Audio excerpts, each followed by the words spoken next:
We gather this evening for our third ritual representing our third Aurora Living module that will complete our first year of spiritual formation on the theme of leadership, exploring wisdom stories from the books that form the historical narratives of Hebrew scriptures. For example, Judges, Kings, touching on the stories of Saul, David, Solomon, Ruth, Judith, Esther, and other Israelite leaders as they apply to our lives and to contemporary issues today. Along with soaking ourselves in these stories of Scripture, we continue to seek understanding and learn from Indigenous leadership and wisdom in keeping with the Truth and Reconciliation calls to action, from Pope Francis's encyclicals on Laudato Si and Fratelli Tutti, and other sources to broaden our vision and action in the leadership roles we take on today. I welcome once again the team here present. Sister Maria Angel Marcoteja, principal author of our rituals every month, program coordinator for the Star of the North. Clint Porritt, communications and program development coordinator. Archbishop Emeritus Sylvain Leroy, our chaplain and facilitator of 12-step and other workshops and retreats. Dan Freet, our cameraman, tech and music support. And Bev Bunker, artist in residence, working on our Tree of Life in the midst of the Aurora, the dawn of a new day, realized by our transformation through this process of Aurora living spiritual formation. We also welcome for the first time in a special way, two guests, Catherine Twin and Joe Gunn, who join us as contemporary witnesses, acting as leaders in community for the common good. Catherine is with us here on site this evening, coming to us from Edmonton, Alberta, and we welcome her. And Joe Gunn is joining us this evening from Ottawa, Ontario. Archbishop Sylvan will give proper introductions when it comes time for them to share with us in the ritual. We welcome as well our Oblate Provincial, Father Ken Thorson, who is joining us from Ottawa as well this evening. Former and present STAR board members, and all of you making time to be with us this evening. Tonight, we enter to celebrate the leadership of countless good men and women, civil servants, politicians, and people from diverse vocations who have heard the call to lead from values consistent with the Gospels or with wisdom handed down from their tradition, cultures, and elders. This evening, we will hear more from Pope Francis's encyclical Fratelli Tutti as the guide for our reflections of what good leadership looks and sounds like in our world today, keeping in mind as we do the task set before us by Laudato Si, his other encyclical, as leaders in ecologically challenging times. And so we begin. Every society needs leaders. Our life together inevitably and healthily tends to be organized from leadership. We hear Pope Francis appeal to us in both his encyclical Fratelli Tutti and Laudato Si.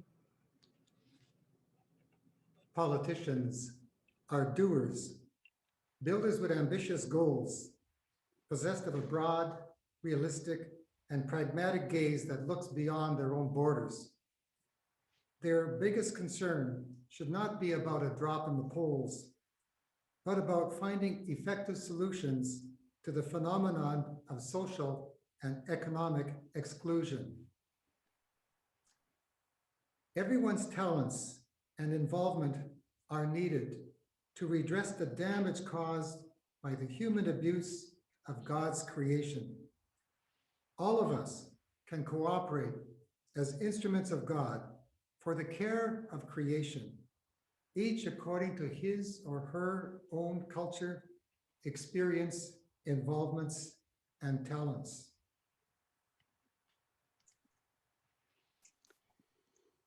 The history of the people of Israel is the history of the faithfulness and unfaithfulness of their leaders. Hence, the crucial role of the kings, queens, judges of that time.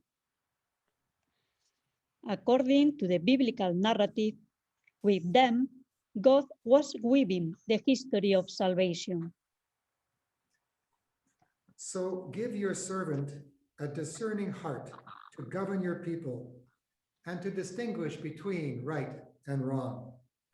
For who is able to govern this people of yours? The Lord was pleased that Solomon had asked for this.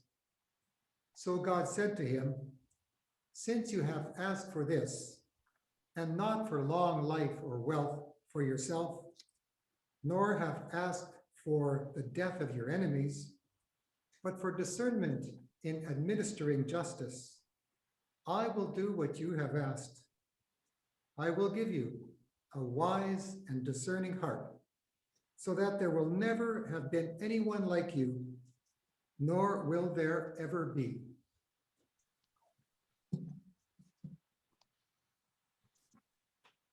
We present the walking stick as a symbol of leadership with guidance, balance, and wisdom.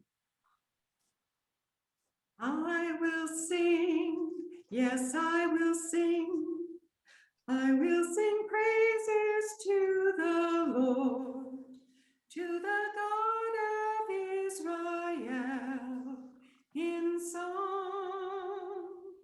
I will sing, yes, I will sing. I will sing praises to the Lord, to the God of Israel in song.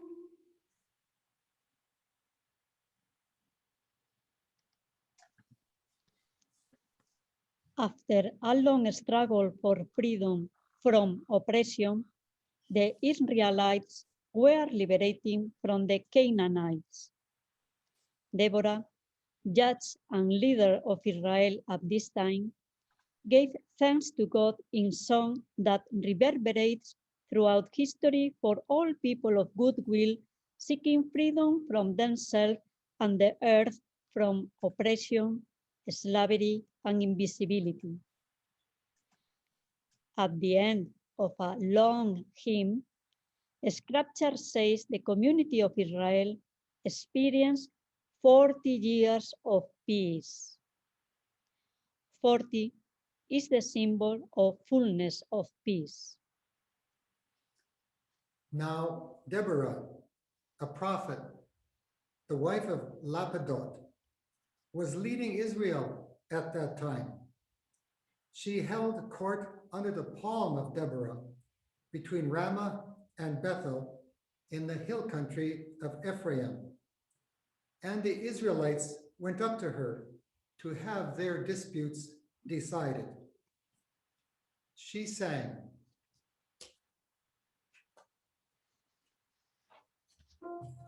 I will sing, yes, I will sing. I will sing praises to the Lord, to the God of Israel, in song. Wake, wake up, break out in song. Let us together search our hearts. Wake, wake up, break out in song. Let us together search our hearts.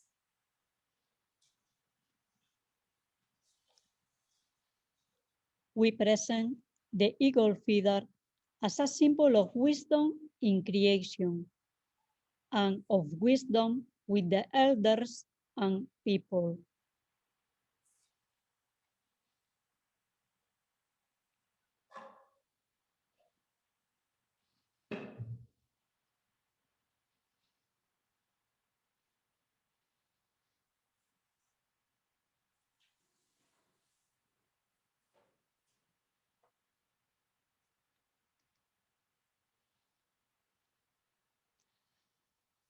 To a large extent, the official history of the peoples is written by their leaders. But the real history is much more profound. It is led by the people. We must not allow ourselves to be dazzled by the artificial glitter of official histories. History is written by the people. All public involvement is political, and we are all called to contribute to the common good. Let us prepare ourselves to participate in this celebration, knowing that we are called to social love, to involvement with others for a more just humanity. Without any ambition to give a complete vision of reality, we present some of the current realities that urge us to act, not to close our eyes. We read silently what follows.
In the face of all of these issues, Pope Francis reminds us that the political vocation is a high form of charity. Recognizing that all people are our brothers and sisters, and seeking forms of social friendship that include everyone is not merely utopian. It demands a decisive commitment to devising effective means to this end. Any effort along these lines becomes a noble exercise of charity. For whereas individuals can help others in need, when they join together in initiating social processes of fraternity and justice for all, they enter the field of charity at its most vast, namely political charity. This entails working for a social and political order whose soul is social charity. Once more, I appeal for a renewed appreciation of politics as a lofty vocation and one of the highest forms of charity, inasmuch as it seeks the common good.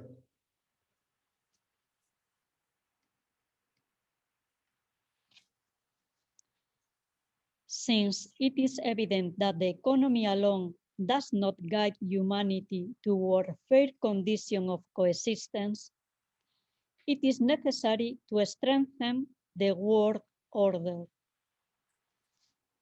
It is essential to devise stronger and more efficiently organized international institutions with functionaries who are appointed fairly by agreement among national governments and empowered to impose sanctions, to promote more effective world organizations, equipped with the power to provide for the global common good, the elimination of hunger and poverty, and the sure defense of fundamental human rights.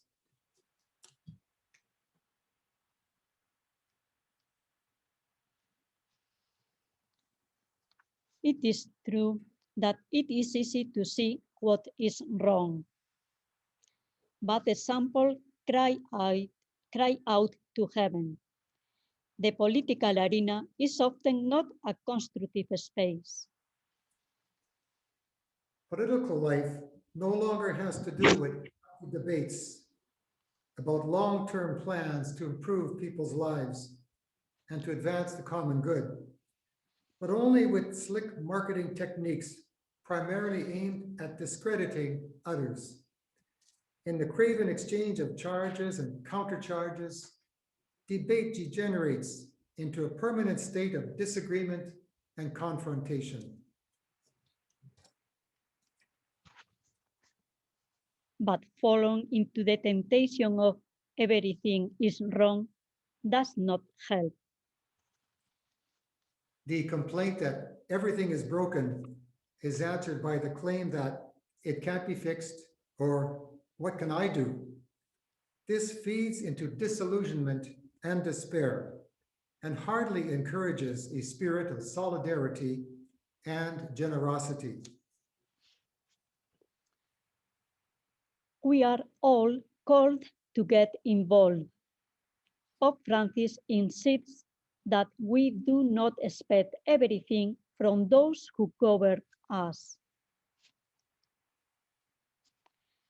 At any level of society, those who are aware of God's call to be involved with their brothers and sisters and respond are exercising social love.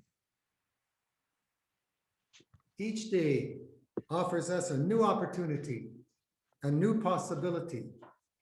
We should not expect everything from those who govern us, for that would be childish. We have the space we need for co-responsibility in creating and putting into place new processes and changes. Let us take an active part in renewing and supporting our troubled societies.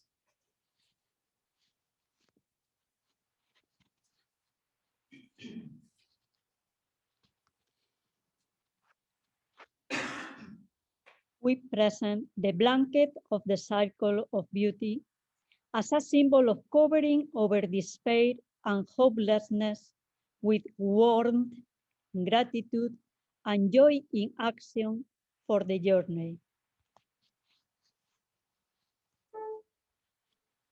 May all who love you be like the sun when it rises in its strength. May all who love you be like the sun when it rises in its strength. I will sing, yes, I will sing. I will sing praises to the Lord, to the God of Israel in song.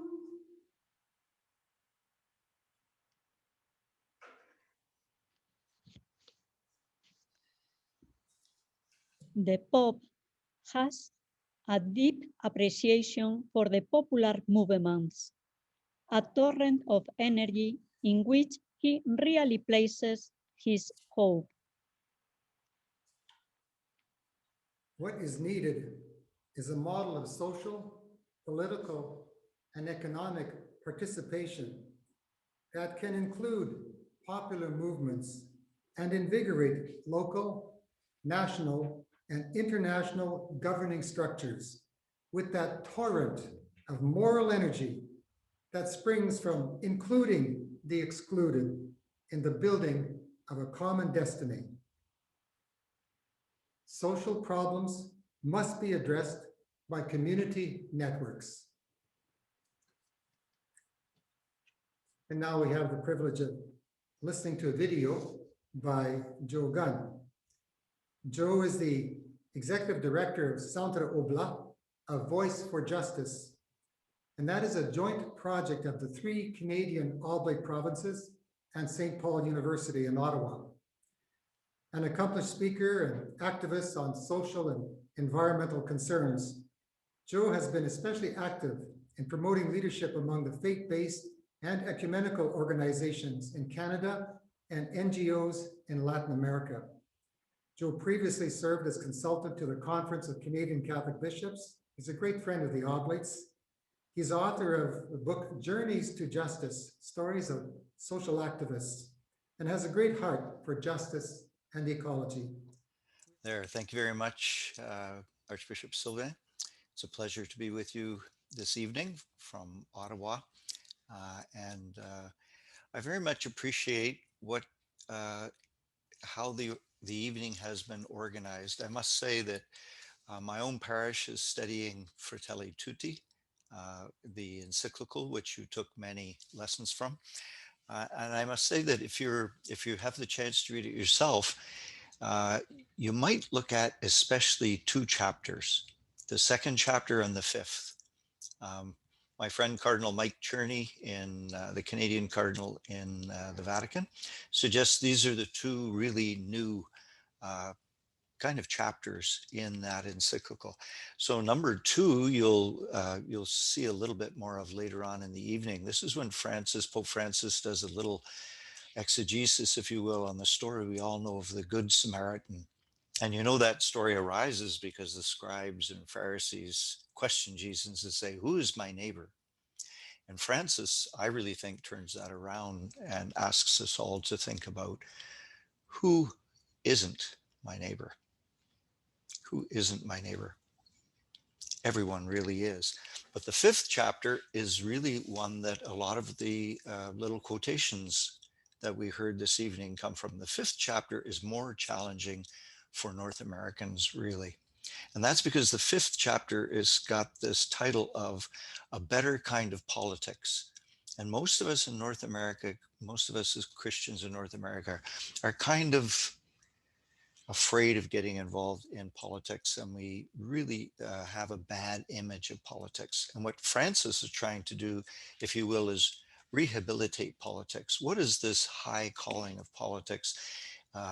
So we often say that there are bad theologies, and the counter to bad theology is not no theology or giving up on the church. It's good theology. The same with politics, if you will. We've lots of expressions of bad politics, but the option for us is not trying to stay away from politics, which is impossible, but actually doing politics in a good way. And that's what the Pope is trying to help us understand how we might do that. And the way that Francis really contributes to this conversation, it's not the first time in Catholic social thought, but in the first extract that Archbishop Sylvain read, he referred to something called the phenomenon of social and economic exclusion. Listen for Francis mentioning the words exclusion. Lots of words and concepts in Catholic social thought come from care for the poor. But what Francis has really moved us to do is two things. He talks about exclusion. He is a man, of course, a pope from the global south. And he talks about how people have been not only made poor by structures of our society and our economy, by racism, by all kinds of difficult kinds of social structures we've created. So we have poverty, but we also have people now are totally excluded from the world economy, from the ability to participate in the internet, to know what good communication is. And you saw some of the figures that were used of the global kind of situation that we're living. And this is getting worse during the pandemic, which Francis has also talked about endlessly. So this idea of exclusion is key. And the second kind of concept of Francis is this idea of integral ecology, which we'll see in the encyclical Laudato Si. And basically what this is, Francis tells us that the cry of the earth and the cry of the poor are one and the same. So if we're looking at who is my neighbor or who is not my neighbor, the cry of the poor has to be heard, but also we realize that we're part of creation. And so the cry of the earth, the suffering earth that we are treating so poorly, with climate change and the way we treat the environment, with species extinction, with all these kinds of issues. Francis talks about all of these as interconnected, and he talks about this idea of integral ecology. So those are really important issues. The way Francis wants us to address these is through a better politics, a politics of social love or social charity, and to actually make sure that we address some of the problems in society from this very, very good way. And so I think we could spend a little time thinking about what that might mean in Canada. So if you don't mind, I'll tell a little story for a moment. Years ago, when I worked for the Catholic bishops, down came the Associate General Secretary, which was usually a bad thing, with a whole pile of documents. And he said, Joe, you have to read through all of these. The Pope was organizing a synod, and part of the synod was going to deal with justice. And Canadian bishops asked people to do some reflecting on this. And so there was a whole stack of documents, and it turned out to be a wonderful grace to read through these to get a sense of, well, where are we as a church dealing with social justice issues? And there were really 5 kinds of things that I pulled out to suggest were themes from people that were writing in from across the country, from different dioceses. And let's see in your own mind if these are still relevant in what you might experience when you think about what role the church and your parish community is playing in social justice today. The first amazing thing to learn was that people of faith are incredibly active and doing many wonderful things. And Statistics Canada will tell you this. People of faith donate more in terms of finances. They contribute more hours to volunteer activities. We're wonderfully involved because we're organized in faith communities and we're called to a greater good, no matter what faith community it is. But the second thing is that we tend to do all kinds of charitable works, feeding the poor, helping refugees, and so on. And we do much, much less of the work that might be called advocacy for social justice. And if you're not sure of that, think of in your own parish. When is the last time you might have been asked to donate to something or to provide food and bring it up in the offertory for people that are poor in our community, for the food bank. But when was perhaps the last time you were actually asked to take action on an issue with a company or a government official or some politician? We do one much more than the other. The third thing that people all said across Canada was, when you look at the social response of our churches, nobody ever felt that we were doing enough. Everybody thought we could and should do more. And, you know, perhaps the fourth thing that was amazing was that people writing in from their parish or their part of Canada had very little idea of what the parish next door was doing on social justice issues or on social change issues, much less the congregation down the street that might be an Anglican or a United Church group. Even much less did they know what their diocese or the national organization of the bishops in Canada were doing. In other words, there's no kind of fundamental plan for a social change agenda in the church. So it's really interesting to think those kinds of things. We don't really organize ourselves as well as we might to do what Francis is asking us to do in this in these series of social encyclicals. But there's good news and the bad news. There may be some bad news that we aren't led in this way as well as we might be, but that's okay. Really the work of getting involved in these kinds of things is not for the church leadership or the bishops per se, except in extraordinary situations. This is the work of us as lay people. So the good news for us is that we have opportunities to do this. And there's a long history of ecumenical work with different churches in Canada working on a range of issues. And there's also work, I think the best work done in the Catholic Church in Canada is done through religious congregations and groups like Development and Peace, that we can all participate in Development and Peace in our Lenten program towards the poor of the world, people that are suffering the pandemic right now. So we're going to send out to you a couple of options, some ideas you can look at. You'll get a link to this work in an ecumenical endeavor that's quite new. It was established last year on Earth Day. It's called For the Love of Creation, and the Canadian churches are working together, and they're asking us to do two particular events right now. One is to encourage the government of Canada to take more action on climate change, and the other is to address issues of reconciliation with Indigenous people in Canada, especially around a piece of legislation that's before the House right now to take a universal instrument, the United Nations Declaration on the Rights of Indigenous People, and to bring that into Canadian law. So these are two things that we might look at doing towards Lent to make our Lenten observance grow and to try and put into some practice some of the things that Pope Francis is calling us to. Thank you. Each of us is fully a person when we are part of a people.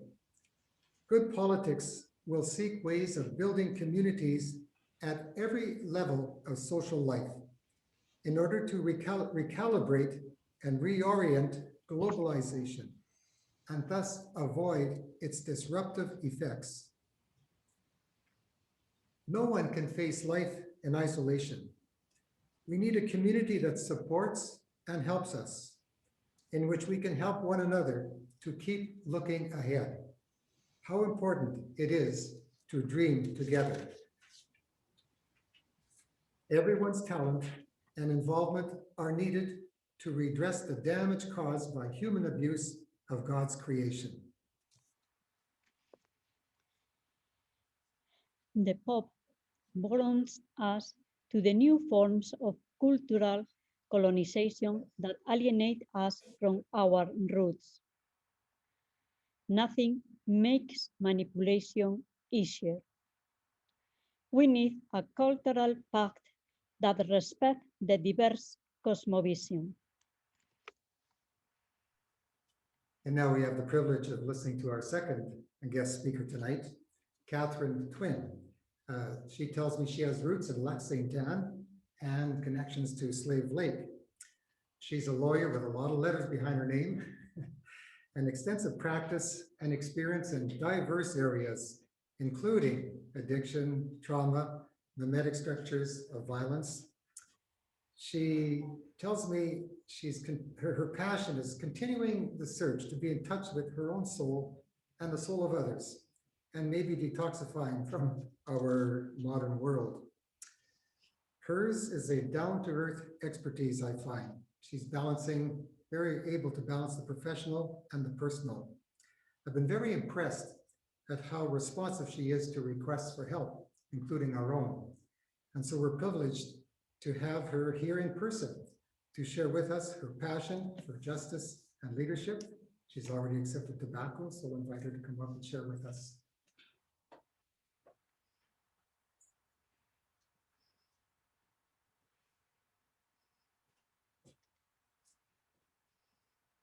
So it's good to be here. And I want to acknowledge the work you do, the healing work, the trauma, because we are truly living in a traumatized world. And it appears to me, to others, to many, that we often put traumatized people into leadership positions. We reward them with power. And their trauma becomes everyone's trauma. And it becomes trauma on trauma. And I want to acknowledge the work that you do in particular, Solène,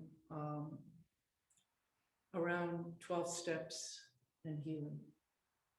And the courage that you've shown in your own life to look at yourself, to apply what you've learned and to share that, which is very vulnerable. And I think we all need to do that and to feel safe in doing that. I grew up feeling unsafe from before I was born, and I was not wanted by one of my parents. My mother wanted me, not my father.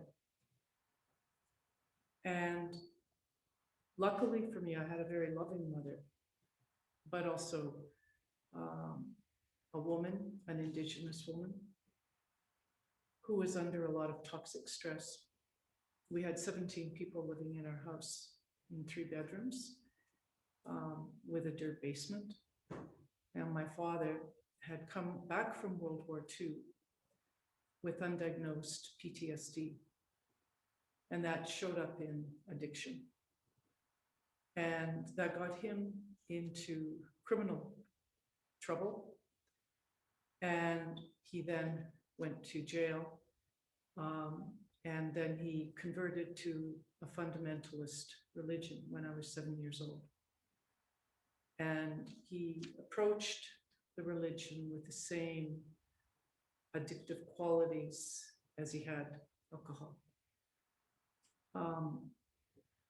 So when I was growing up, I did not feel safe. I did not feel supported. I also had a brother 2 years younger than me. When my mother was 8 months pregnant and she was doing the laundry for all these people living in the house, she went outside to hang the clothes and she fell off a platform and was found, was taken to hospital, and they did the paperwork, told her to walk over to an elevator and they would admit her. And she went to the elevator, the doors closed, my brother came in rapid birth. He had his first grand mal seizure when he was 4 days old. And this was 1956. They did not have drugs to control epilepsy. So his epilepsy was not controlled and he also had cerebral palsy. And my relationship with him was profound because I witnessed as a child how he was treated by others, that he was different. He was crippled. He was weird. He was excluded. And I remember one time he climbed a slide at a playground, and another kid, much older than me, threw him off the top of the slide, and he broke his collarbone. And I was so enraged that I beat up that boy. And these, as I reflect on these childhood formations that are truly deep patterns that carry forward into my adult life, I realize how profoundly they have affected my work and my perceptions, and what I care about. But it's also caused me to go to what is familiar, and what has been familiar has been addictive systems and people with addiction. And I have an addiction. My addiction came out in a socially acceptable way, which would be work.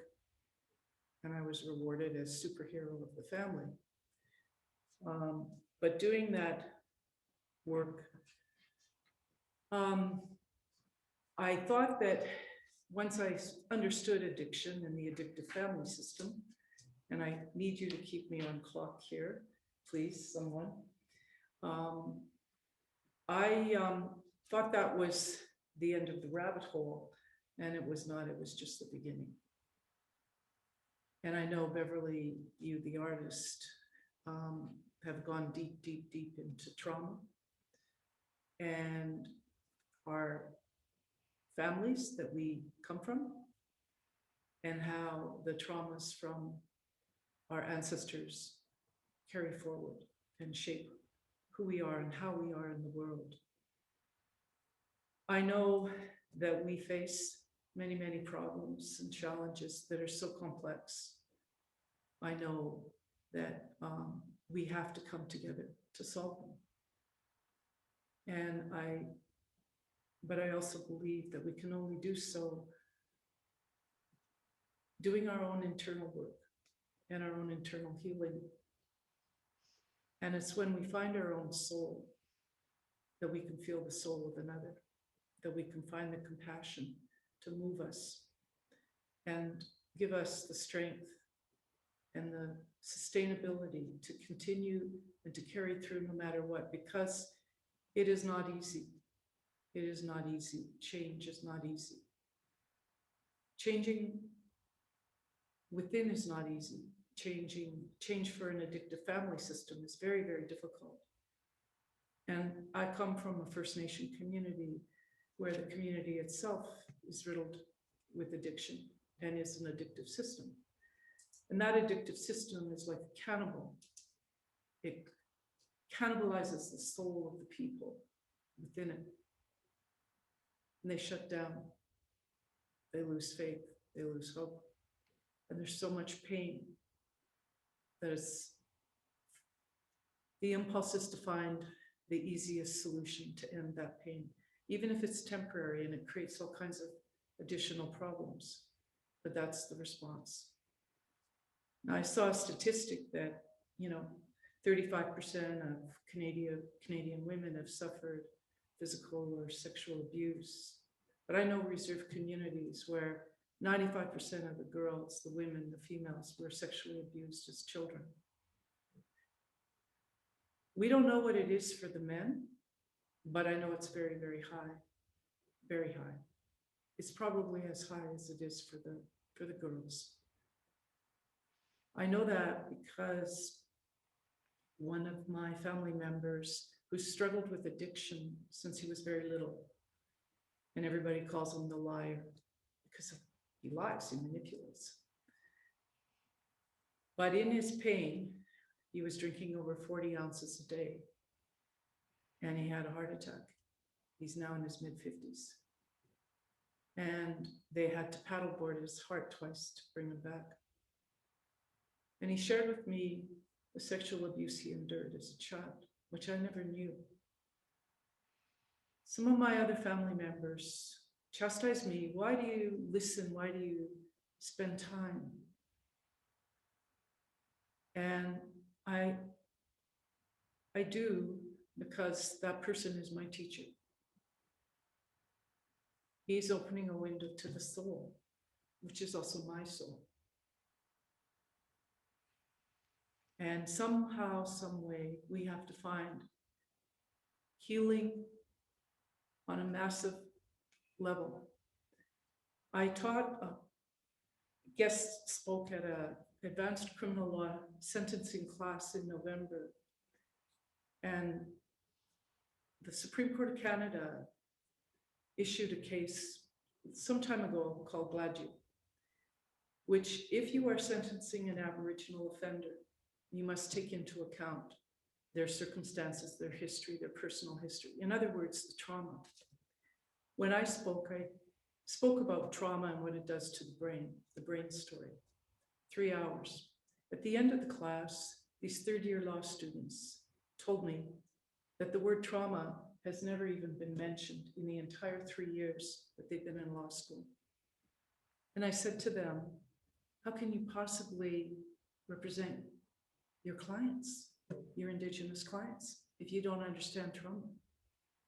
But trauma is not being taught in law schools. It's not being taught in medical schools, even though we know, and there's thousands of studies that prove the link between the mind and the body, how my emotions, my stresses, everything affects and comes out in physical ways.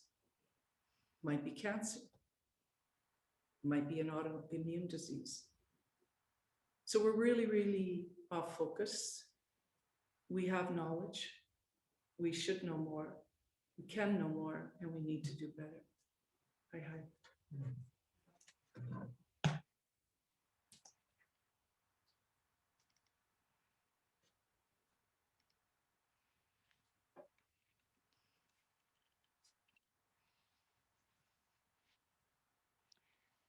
We place the circle of friends and light the candle as a sign of our solidarity with one another in the community to co-create for change and right relationship.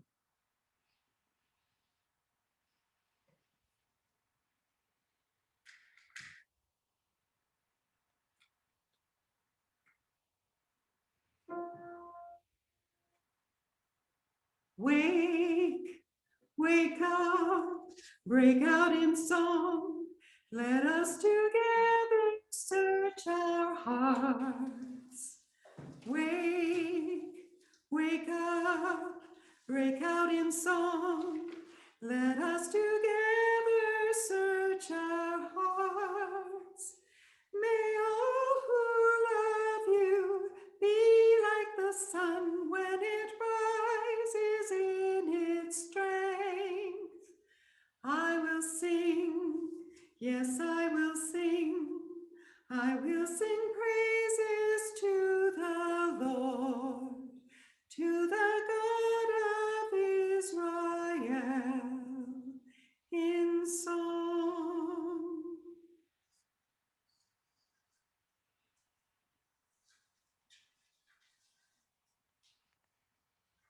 In the end, the crucial point that defines all public activity is inclusion. The decision to include or exclude those lying wounded along the roadside can serve as a criterion for judging every economic, political, social, and religious project. An injured man lay on the roadside. The people walking by him did not heed their interior summons to act as neighbors. They were concerned with their duties, their social status, their professional position within society. They considered themselves important for the society of that time and were anxious to play their proper part. The man on the roadside, bruised and abandoned, was a distraction, an interruption from all that. In any event, he was hardly important. He was a nobody, undistinguished, irrelevant to their plans for the future. The Good Samaritan transcended these narrow classifications. He himself did not fit into any of these categories. He was simply a foreigner without a place in society. Free of every label and position, he was able to interrupt his journey, change his plans, and unexpectedly come to the aid of an injured person who needed his help.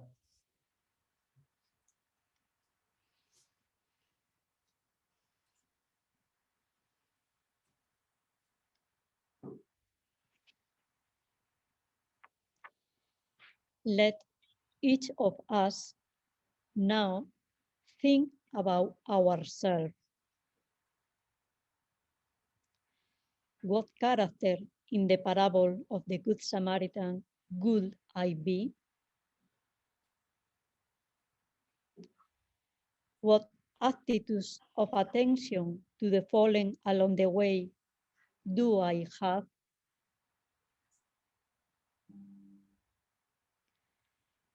What prevents me from being freer to serve?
The freedom that the Good Samaritan had is the freedom that Jesus had. It is the freedom that God expects and wants from his sons and daughters. Our vocation is to be free to serve, like Jesus. With the ultimate horizon of God's love, hope is possible. Nothing that is given with love will remain unfruitful. The great goals of our dreams and plans may only be achieved in part. Yet beyond this, those who love and who no longer view politics merely as a quest for power may be sure that none of our acts of love will be lost, nor any of our acts of sincere concern for others. No single act of love for God will be lost. No generous effort is meaningless. No painful endurance is wasted. All of these encircle our world like a vital force.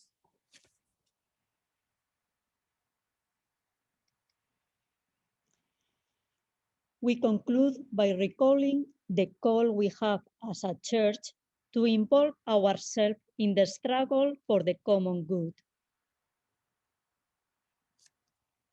The church, while respecting the autonomy of political life, does not restrict her mission to the private sphere.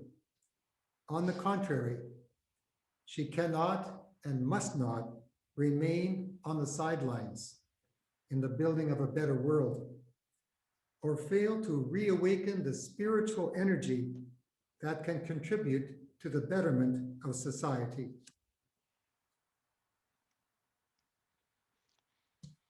Moreover, as Pope Francis has already pointed out in the Laudato Si, This community action, when they spread self-giving love, can also become intense spiritual experiences. May we know how to recognize the good along the way and commit ourselves to them. It will be the most direct way to experience God. And now, just before we conclude, I want to thank Catherine for being vulnerable and for opening a window to our own soul in her presentation tonight. And I also want to mention that the hymn that Lucy has been singing was composed by her. It's an original composition. So we thank her for her creativity and originality, and she will close our evening with that hymn and some closing comments.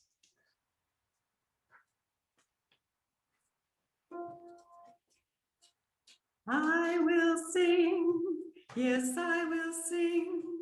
I will sing praises to the Lord, to the God of Israel, in song.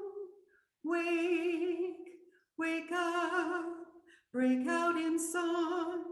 Let us together search our hearts. May all who love you be like the sun when it rises in its strength. I will sing, yes, I will sing. I will sing praises to the Lord, to the God of Israel, in song. Thank you, everyone, for joining us. This song, the words are just phrases from Deborah's prayer in the book of Judges there, and especially the last phrase that says, may all who love you be like the sun when it rises in its strength. That's at the very end of her prayer. And that's what we pray for, that we rise in strength together and wake up together. And so appreciated your sharing, Catherine. Thank you for that. We need to be in solidarity, and we need to be more vulnerable with one another. And that is what good leadership is. It's coming from that place of our truth and our soul. I just want to finally just thanking everyone for everyone's part in this and for joining us this evening. I do want to mention that we will send out the 2 links that Joe Gunn spoke of. So it's a little course of action that we can take as a way forward out of this ritual. And so this concludes the Aurora Living, the first year. In 3 months, we've kind of looked at 3 modules, the themes of 3 modules, with this beautiful image before us unfolding. And we will continue to do so. Next month, we're moving into the 2nd year of this formation program. And we thank you all.